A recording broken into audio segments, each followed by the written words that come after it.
Bonjour et bienvenue sur Désert Étoile. Aujourd'hui, on est à Duret, qui est un village dans le sud tunisien. C'est un village troglodyte, perché au sommet de la montagne. C'est la pointe de la montagne là-bas, au-dessus de la mosquée. À l'époque, il y avait des gens qui y habitaient, maintenant c'est complètement abandonné. Donc c'est des grottes qui faisaient office d'habitation. Et on va monter tout là-haut pour faire un time-lapse. Donc on va se retrouver là-haut d'ici une demi-heure à 1 heure. Et je vais commencer à installer le matériel pour être prêt à la tombée de la nuit. A tout de suite.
Bonjour et bienvenue sur Désert Étoile. Aujourd'hui on va voir comment faire un time-lapse avec une transition du jour vers la nuit, éventuellement une transition jour-nuit-jour ou bien une transition nuit-jour. C'est la même chose. Alors première chose à faire, bien sûr, c'est régler la mise au point. Comme quand il va faire nuit, dans peut-être 1 heure, on sera complètement manuel. On va faire la mise au point en automatique, là, en AF. On va utiliser l'AF pour régler sa mise au point. Donc là, j'active l'autofocus et je fais la mise au point sur un point éloigné. Alors j'ai un objectif 10-24 qui ouvre à 3.5. Donc si je fais la mise au point sur quelque chose qui se trouve à 200 mètres, là je suis tranquille, la mise au point elle est bonne à l'infini. L'objectif est réglé à 10 mm. Pour donner un maximum de champ, c'est bien pour les time-lapse, et la mise au point est réglée. Mais comme la nuit est longue et que je vais encore manipuler l'appareil, je vais mettre du gaffer sur la base de mise au point, la bague de mise au point et la bague de zoom. Comme ça je suis tranquille et je sais que mon réglage ne va pas changer au cours de la nuit. Alors, tout en manuel, et je prends quand même une photo pour m'assurer que tout est bon. Je vais vérifier, j'agrandis au maximum.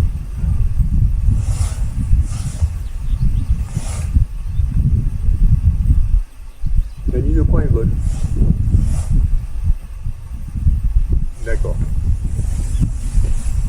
Prochaine chose à faire pour un time-lapse ou pour un escape, nos réglages d'exposition sont au manuel. Donc, je vais d'abord voir un peu ce que donne l'exposition, et avec cet éclairage, je suis à 1/640e seconde. Donc, je vais passer en manuel. Je revérifie mes paramètres. Là, j'ai 1 millième, donc je vais régler en manuel 1/640e, l'ouverture 3.5 et les ISO à ISO 100. Maintenant, ce qui reste à faire, donc après avoir réglé mes premières expositions, c'est régler l'intervallomètre.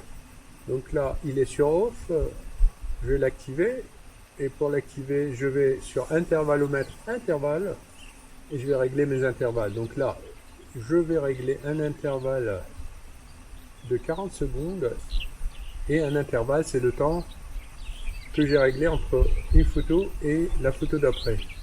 Le nombre d'intervalles fois vue, Ça, c'est le nombre de photos par intervalle. Je vois pas trop l'intérêt de faire plus d'une photo par intervalle, parce que c'est plus simple pour le calcul de faire une photo par intervalle. Donc, si je règle, disons, mon nombre de prises de vue, mon nombre d'intervalles à 700, ça veut dire que la durée de prise de vue ou du timelapse va être 700 fois 40 secondes.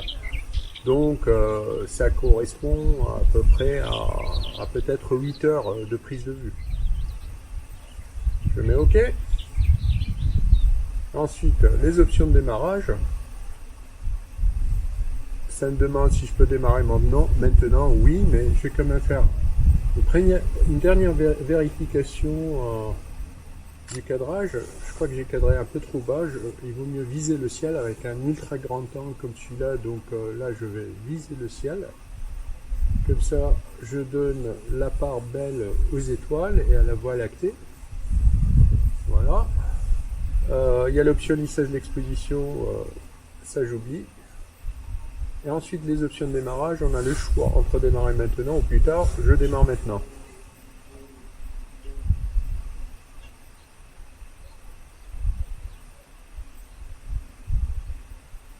Allez, je vais démarrer. Alors là, l'intervallomètre est actif. Le réglage de l'exposition, c'est 1/640e de seconde, 3.5 comme ouverture, ISO 100. Ce qui se passe maintenant, c'est que le soleil est en train de disparaître en dessous de l'horizon.